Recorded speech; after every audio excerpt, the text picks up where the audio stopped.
First, forgive me for all of my sneezing that I may do. I'm gonna try not to sneeze on you all through the webinar, but Dallas allergies right now are terrible, so I'm trying to fight through it. So, but thank you for joining us for this webinar. It really came about as we learned of a need to strengthen relationships and communication with members and volunteers of different generations.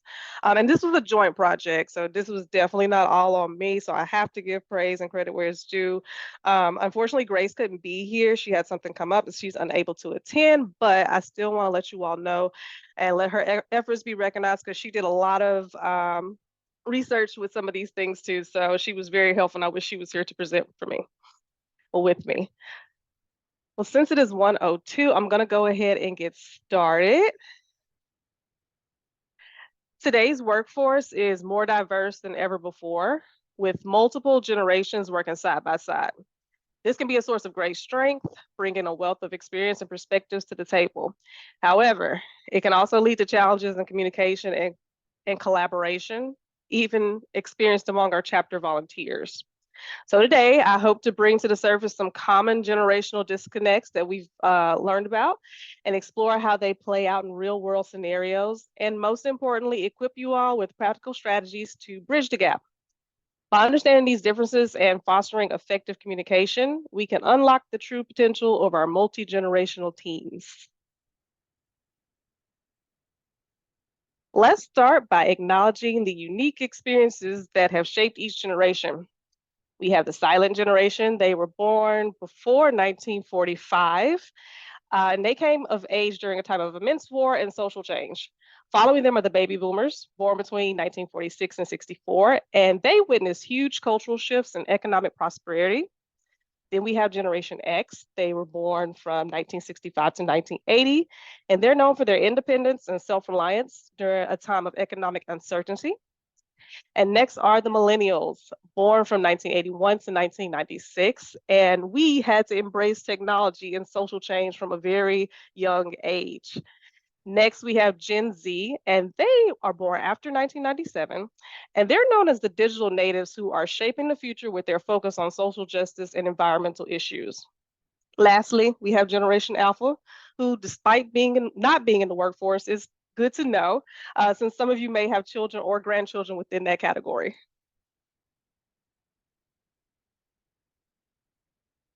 By U.S. populations within the workforce now, and this is courtesy of the Congressional Budget Office.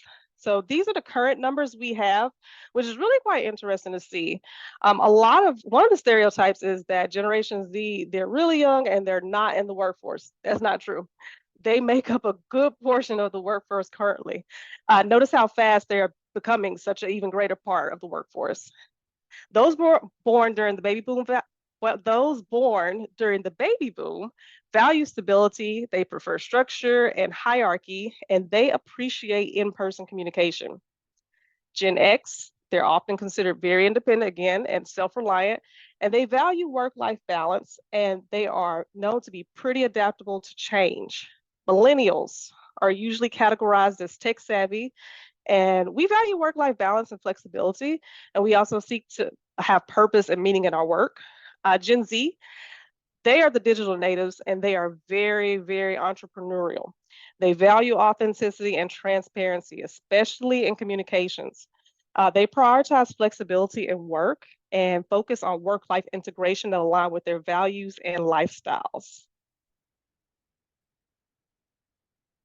Now, getting into generational biases. A generational bias refers to prejudging or stereotyping individuals based on their age group. It involves assuming everyone in a particular generation shares the same characteristics, behaviors, or work styles. It's important to know what your own bias is before you attempt to solve any intergenerational issues. And through this webinar, I'm hoping that afterwards you are able to know your own bias, which could become implicit.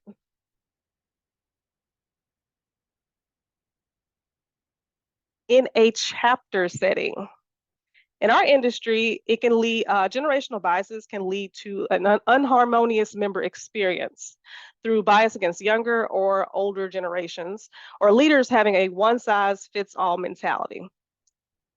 I want you all to think of a time when a younger member's thoughts and ideas may have been shut down simply because that person didn't have enough years of experience in the industry. Or let's reverse that. Maybe younger board members might push to replace older board leaders seen as resistance to change or new ideas. This ignores their experience and institutional knowledge. There was a study conducted in 2023, and it revealed a gap in perceptions between generations. Many baby boomers believe younger workers lack loyalty and have an inflated sense of entitlement. Again, one stereotype. On the other hand, millennials tend to view older workers as inflexible and resistant to change. Additionally, Generation Xers sometimes perceive older generations as less comfortable with technology.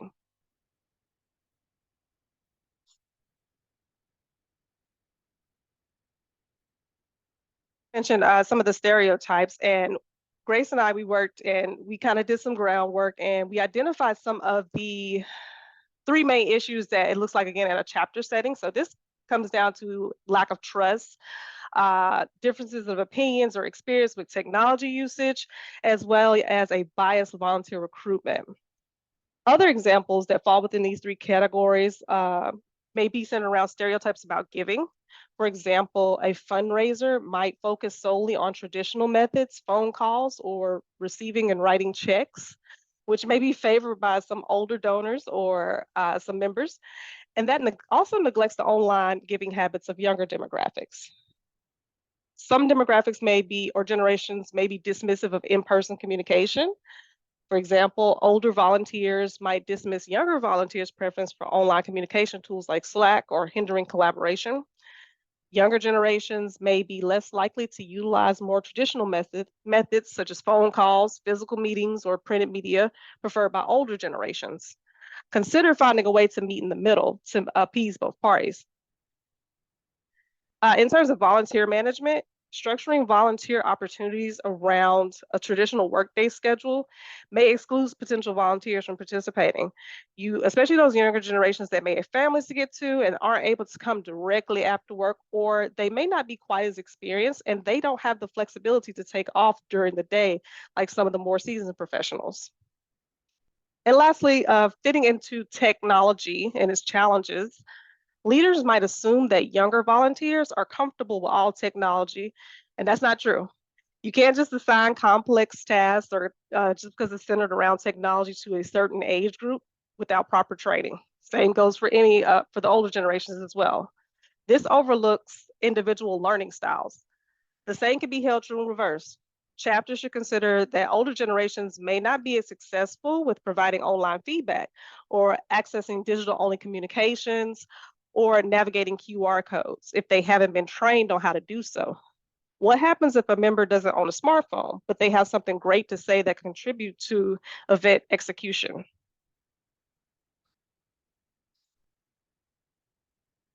So how can we work to avoid generational bias? We can communicate, we can listen, we can empathize, and we can learn. The goal is to create a more inclusive and productive experience for all members. When we fundamentally can't relate to someone because they're so much younger or so much older than us, it's hard to see things from their perspectives. We often resort to using harmful stereotypes and blame solvable problems on one another instead of working to understand the differences that distance us. Utilize open communication to encourage learning about generational differences. This creates a safe space for honest discussion and it allows for better understanding and empathy. Consider educating and becoming more self-aware. You can organize workshops or training sessions to educate employees about generational biases. And this helps volunteers recognize their bias, got to know your bias, and know how those biases might impact behavior.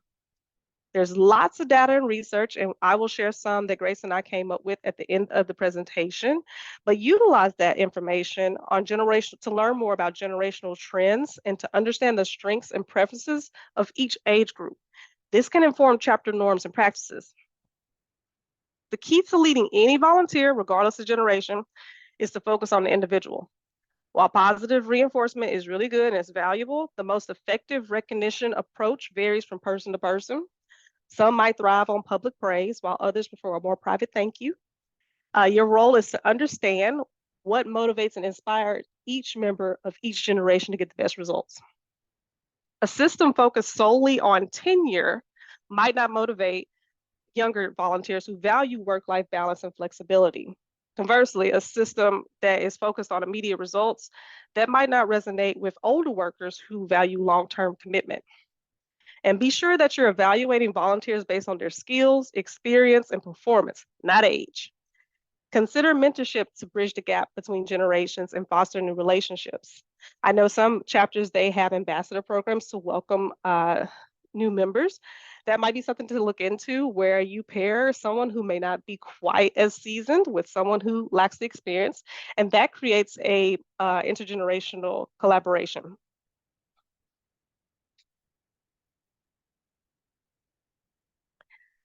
Now we can get into best practices for generational communication.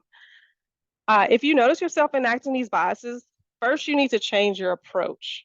The next time you become frustrated with your younger, less experienced volunteers for being outspoken, try to catch yourself rather than shutting them down.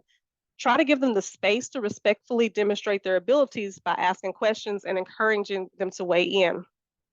If you see a younger volunteer making assumptions about a more seasoned co-chair or fellow volunteer, ask them to change their behavior. Remind your volunteers that the diversity of thought and experience, that's what helps to increase the scale of new insights, and that allows the chapter to make better decisions and complete tasks more successfully. You want to consider your attitude towards different generational norms. Do you view working with someone who's much younger or in a different generation to you as a challenge, or do you view it as a learning opportunity? Your attitude is ground zero for setting the stage for effective collaboration and mutual understanding. And when monitoring and adapting, you got to be sure you're holding yourself and others accountable for their actions. When we hold one another accountable in a way that's supportive and encouraging, it fosters a culture of ownership.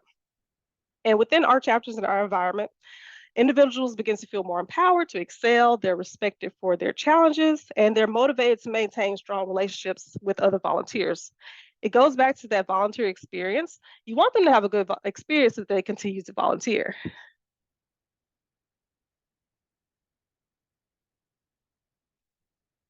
Continue with the best practices and really focusing on generational communication. Be open to meeting people where they are when trying to communicate. Understanding communication style variations is the key to a successful multi-generational team.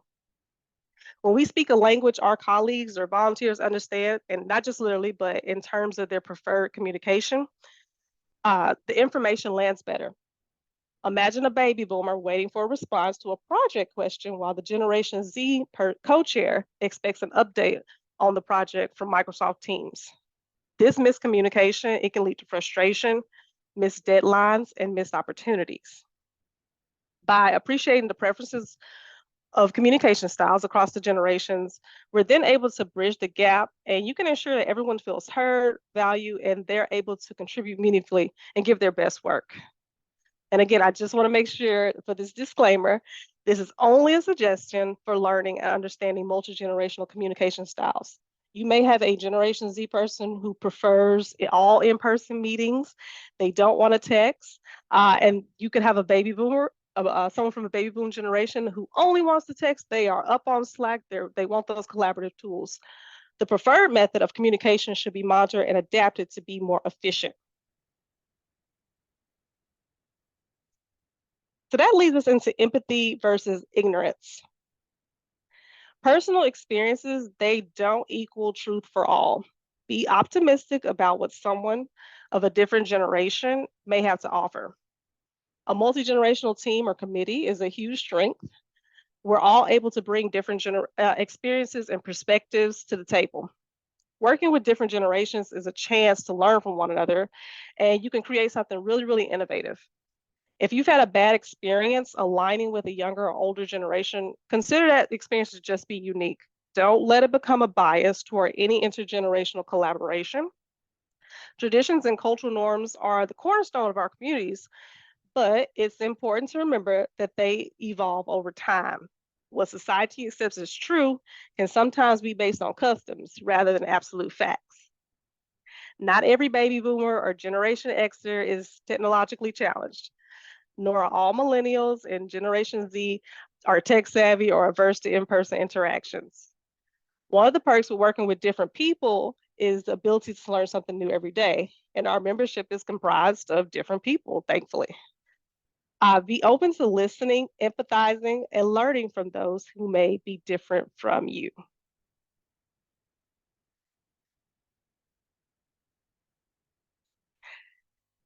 And we're going to be sure to put this recording on the Chapter Leader Toolkit in addition to some of the resources that we pulled from and used from our research. Also, I have a handout that focuses on implicit bias in the workplace, but it could still be used at a chapter level or at some of your companies, whatever works for you. But I want to be sure that we have facts supporting the trends and help us to be able to collaborate better. So I'll be sure to put that on the Chapter Leader Toolkit once this webinar is available. And this was pretty short and sweet, so we have room for questions.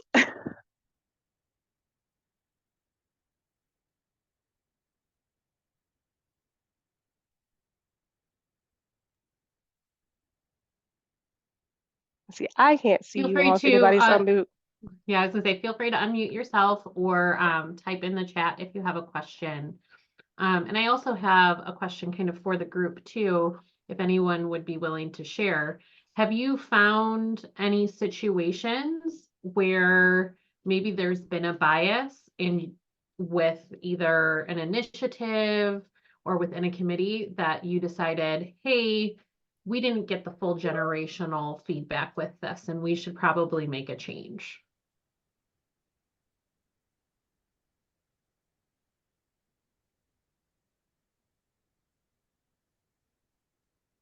Valerie, I see you came off mute. Did you want to say anything? Oh, no. Okay. No, I was just making sure because earlier when I tried it, it wouldn't let me. So.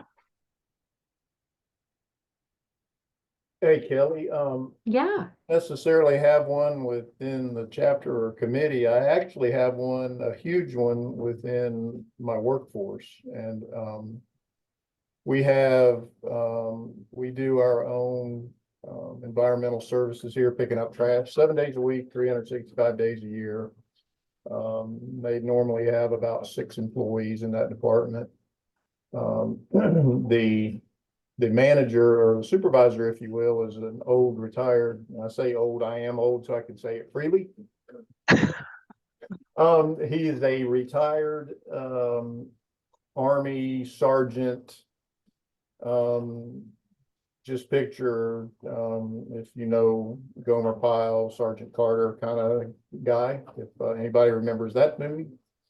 And the employees that work for him are mostly younger. And I don't know what generation, millennials or Gen X or whatever the next one is, but he is a one size, I wrote it down, one size fits all mentality. You do it this way, this is the way you do it. He's not rude or mean or anything. He just doesn't have any flexibility. Well, the new guys have got to have some flexibility, and what you said about the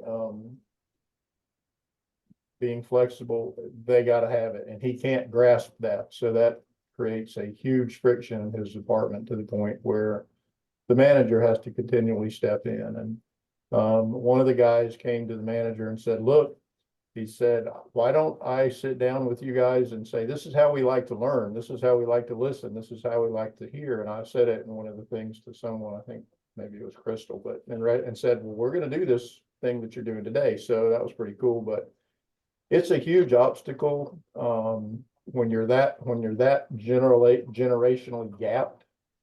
There's like no middle ground there, and it's difficult to make that happen. And I'm going to set him down probably tomorrow and say, look, you're going to have to change the way you do business because business isn't working the way you do it. And I don't know how he's going to accept that, but we're going to have that conversation. But I just thought I'd share that.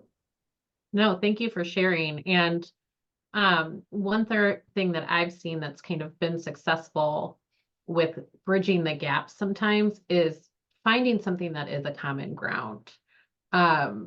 And whether it's something fun, whether it's something silly, but really finding that. And I'm going to say this, and a couple of you probably know it. I see faces. I heard this recently at one of the chapters from their keynote speaker.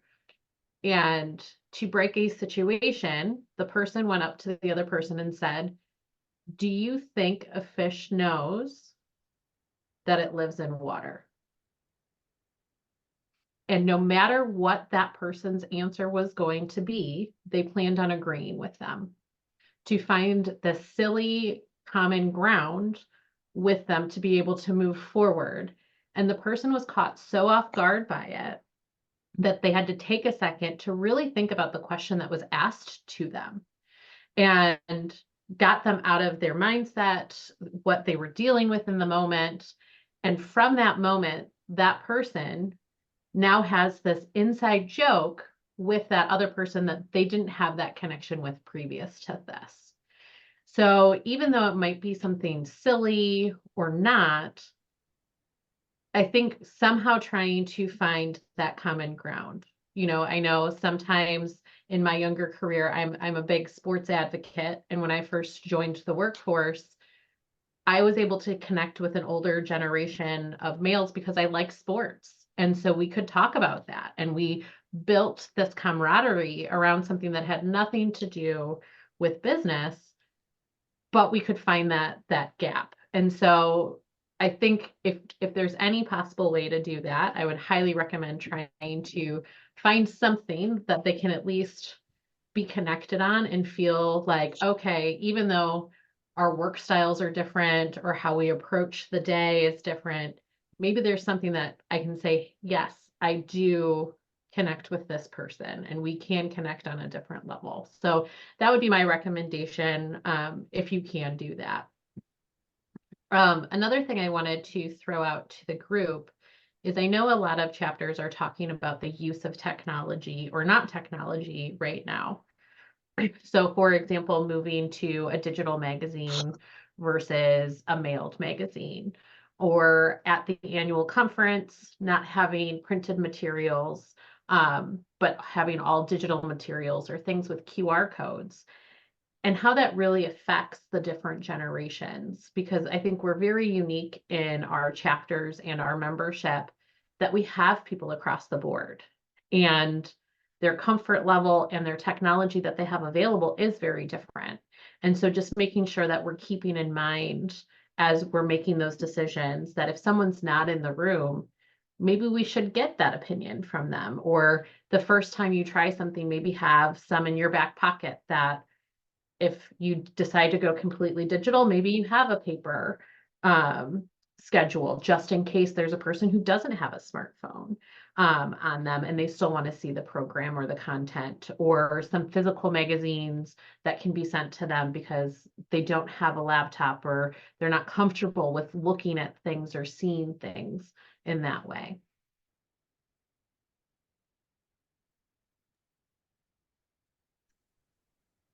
We did have another question in the chat from Sally. I saw it says one challenge is having older members. She asked, how does a group of older members attract younger members? My recommendation would be, if you're, the groups I'm going to say for millennials and Generation Z, since those are the ones in the workforce or the younger, they're very value driven. And I say I'm a part of the millennial group, so it just feels weird. But with Generation Z and millennials, values are really big. So use that to your advantage. Stress the value of membership and how that fits into what they personally value, how they want to go about establishing their career, make that align with their personal goals. It would differ from demographic to demographic. It could even differ from chapter to chapter. It just depends on the type of people. But you're going to have to educate them and use that point. That would be the cornerstone. But it also means you have to be willing to get out and talk to them and really have conversations with them to learn more about those values. Because, of course, every generation has different values. We're at different points in our lives, obviously. So that would be my recommendation for that. And also, you might have to change up how you're doing things, perhaps the type of events. Now, of course, don't stray away from the education component, because that's really big. That, not saying do away with all that, but if the same old social type events, because ultimately that's how you bait and hook them. If that's not working, you might have to look into what the younger demographic in your area seems to be into, and then establish a way for you to bridge that gap and get into that market.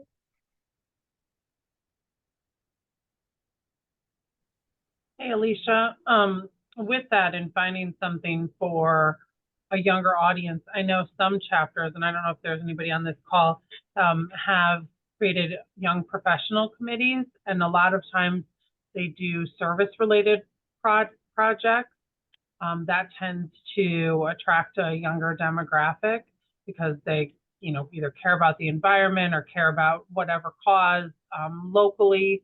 That might be a way to draw out some younger people as well, and then have the opportunity to talk to them a little bit more about the organization. Uh-huh.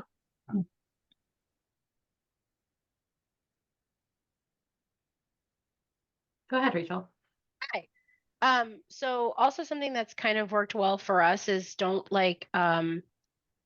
disparage like a bite-sized volunteer opportunity, because a lot of people are just really, really busy. And so we have like some bite-sized opportunities where there's no in-person, like you're not sitting on a committee for a whole year. You're literally coming in to do a task and then come off. So for example, like we have some people who just will like review the magazine, like one of them, not all of them, like just one of them. Or then we have some people who will just come in for the actual event to help set up, or they'll just come in for the educational program to help hand out badges. Like, and that's how they get to meet people. So really take it, and I found that this helps me because I'm a only staff, which I mean, my chapter's smaller, so but if you have like a bigger chapter, like take some of the stuff off staff that you can give to a volunteer. Like really look at it, even if it's bite size, and just throw it out there and see, what happens. Because not all of these people want that. Not all of the younger generation or even the older generations need that validation of being like, I'm sitting on this committee, right? Like I get to be listed as a member of this committee, because that's not necessarily what like drives them anymore. You make a great point. I think you should really consider reasons for joining and reasons for volunteer, for especially with your younger members. Some are just, they're looking for career experience. They need experience being on a board. They need experience with working on a magazine because they want to become better at writing or graphic design. So that may be their driving force. And having those types of ad hoc opportunities, it gives them the opportunity to commit, and in those bite-sized portions, so it's not too overwhelming, especially as the younger generations, they may have families and they can't commit to that type of time.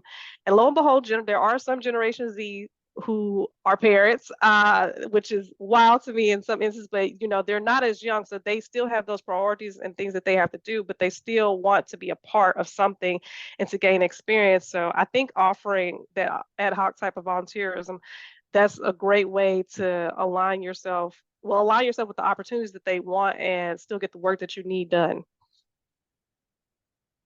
And I think that's a great point that you also mentioned, Alicia, is sometimes a person might not have the skill already, but they need assistance with growing that skill that can either help them personally or within their professional life. And the chapter is a great way for that to happen. And that can be with any part of the generation. So it could be a baby boomer who's saying, I want to learn more about social media and the correct ways to do things. And so, yes, I want to, participate in that, but I'm nervous because I'm not on those all the time and I don't know how to make a TikTok or things like that. So be very open to having that discussion with your members of, even though you don't have a skill, is this something that you're wanting to learn, and giving them that opportunity to really learn and shine within the chapter model as well.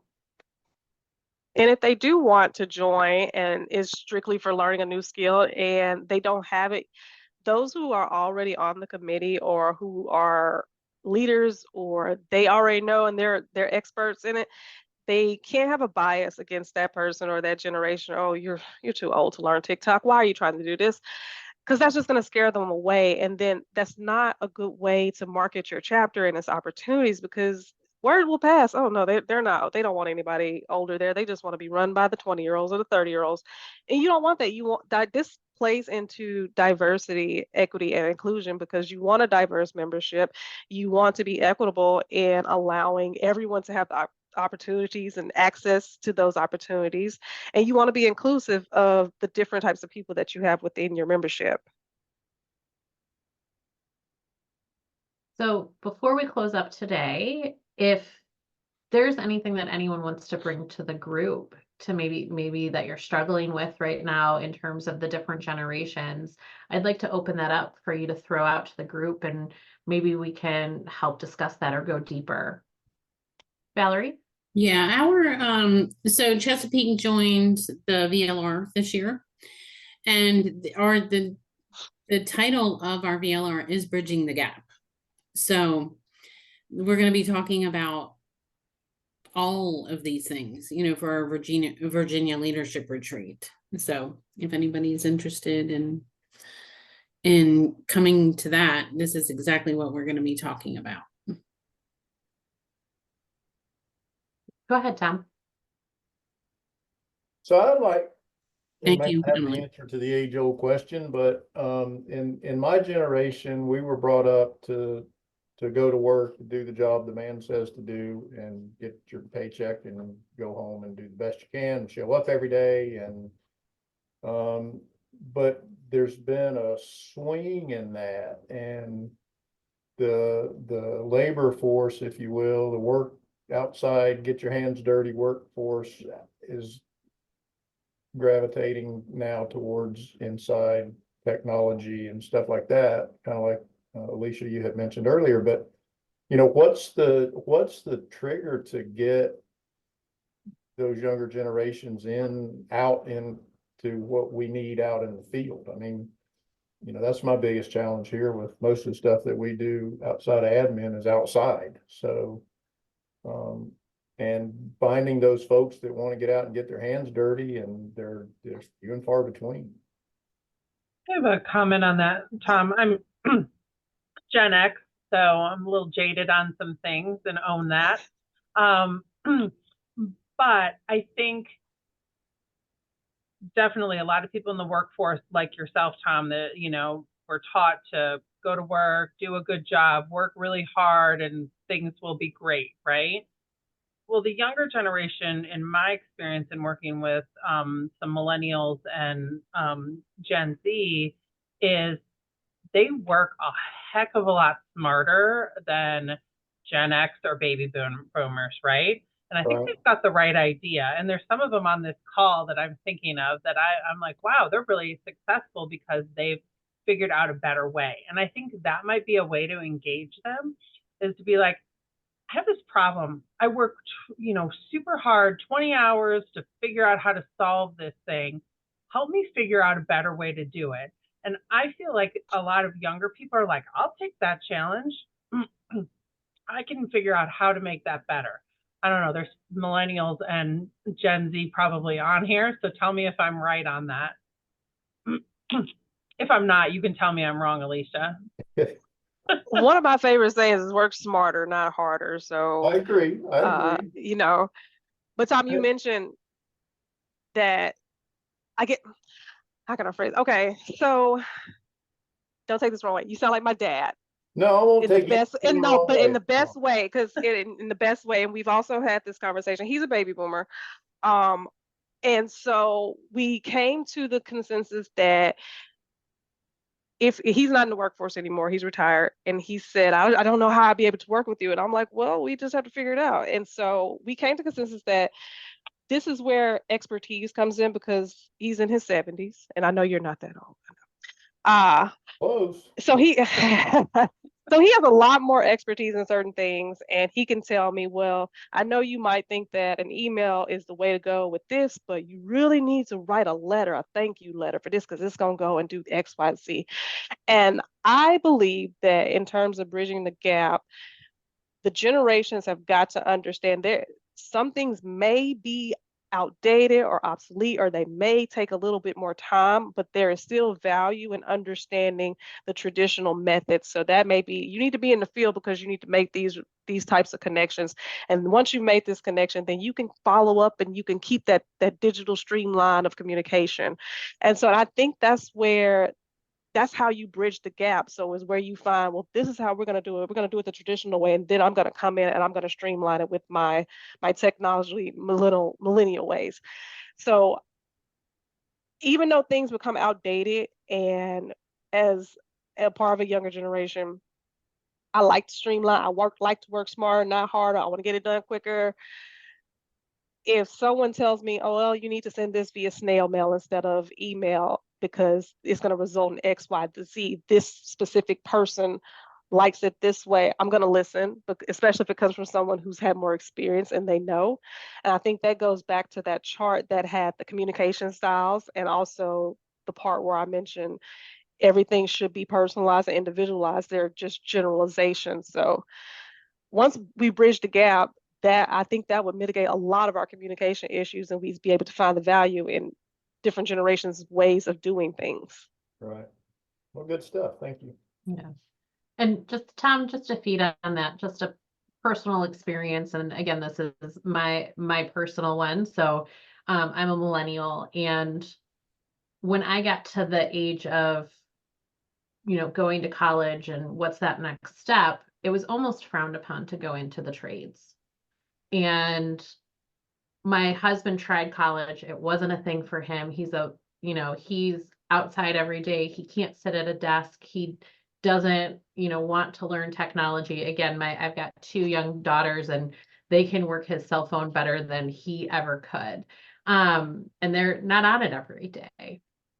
But I think that mindset that almost my generation grew up with, of you have to go to college, and that next step is, going into the workforce in an office, and, kind of that route is really changing. And we're seeing more of those options for the trades, but also those soft skills for people, and being able to provide them how to network with people, how to work within those different generations. That I never had this conversation when I first came into the workforce, of the different generations and how to work with each other.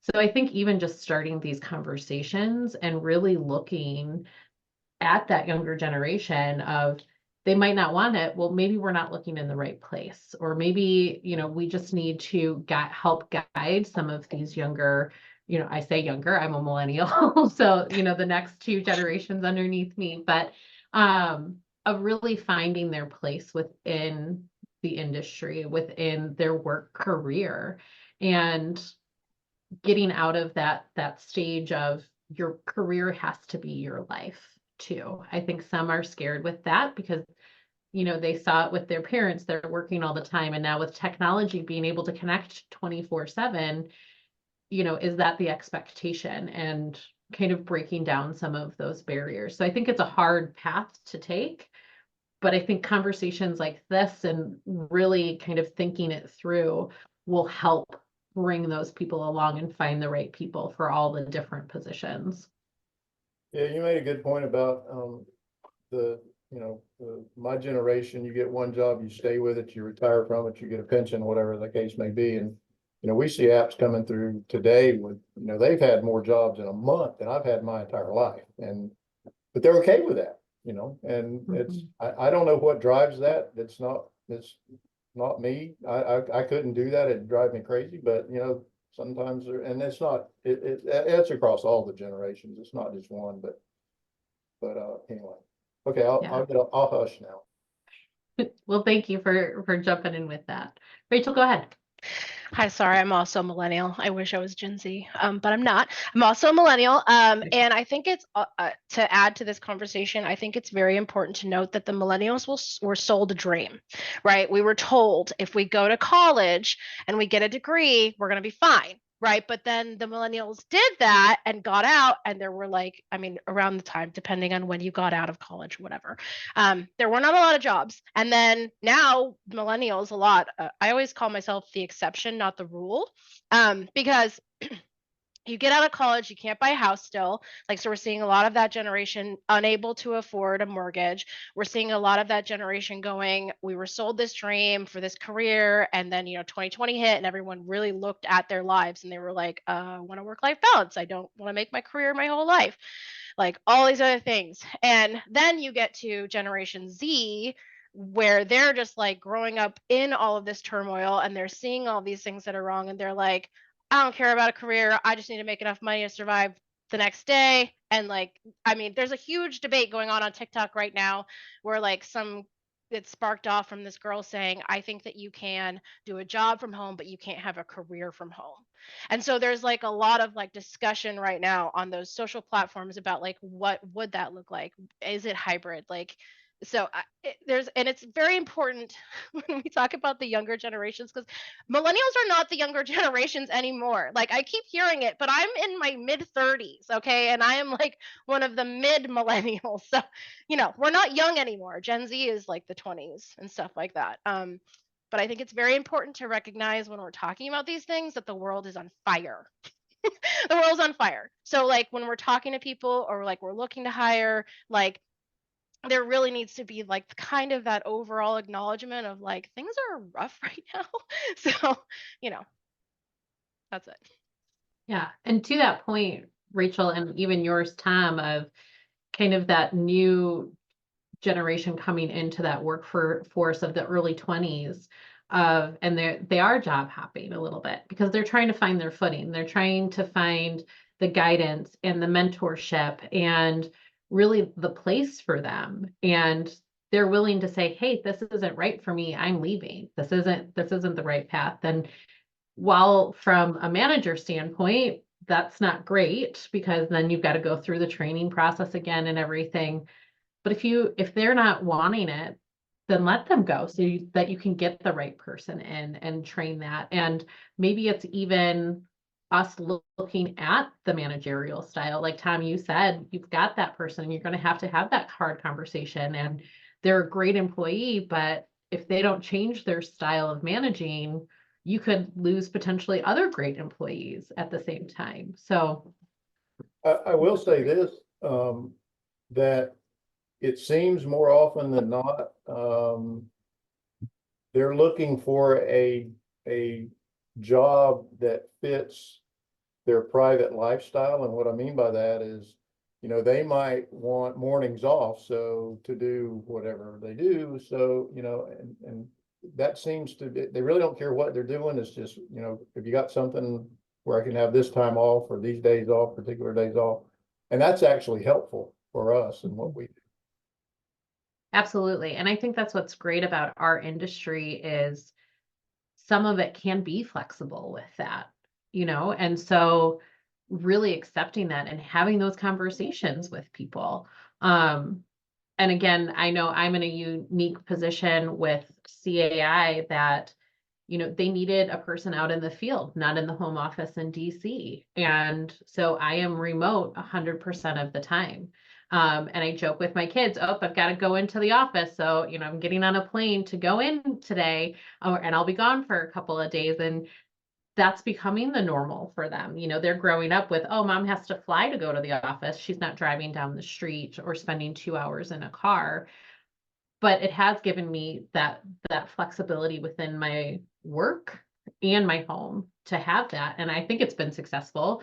Crystal can correct me if I'm wrong, but we've added to our team and it seems to be working pretty well. And we've been able to utilize some things. So I think it's having those conversations with people and really taking a look at structure, and not only within the industry, but within the chapter as well, of when are you holding board meetings? People aren't willing to take time off work as much anymore, or they might not be able to. And, is a morning better? I know we have some chapters who are doing coffee with, the board, or coffee with each other, and doing an 8 a.m. coffee meetup instead of a luncheon, because that's not working for certain schedules. So I think it's taking a look at things and making sure you're able to meet and be flexible. Michelle, I see you came off mute.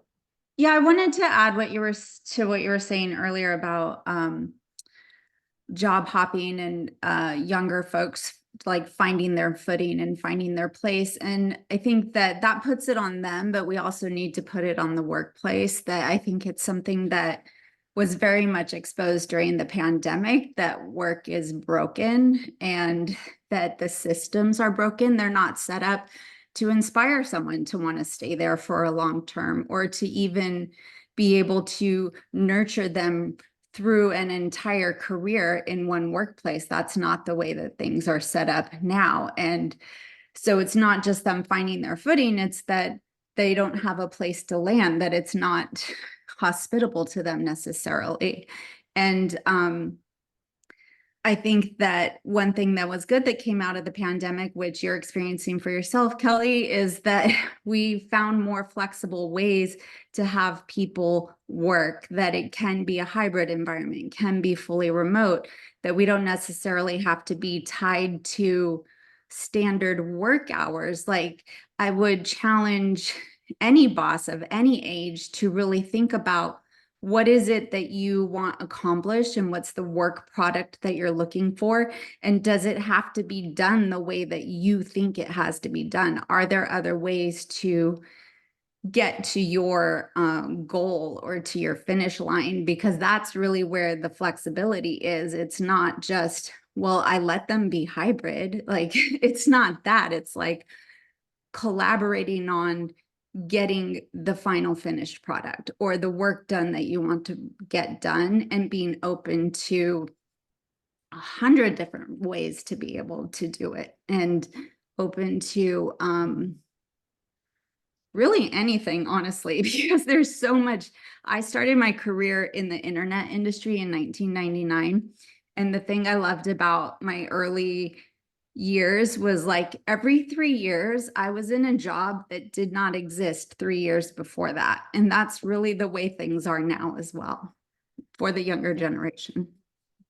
Michelle, I think that's great. And everything that you said about kind of testing the system and having those conversations. And I think if you guys have anything that comes out of today, I hope that this is one of them, is have those conversations that don't put up those roadblocks.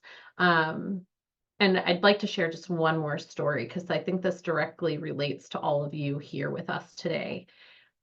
In 2019, we put out a survey to all of the chapter executive directors, presidents, and president-elects about having a virtual call quarterly, bi-yearly, just, can we have a call?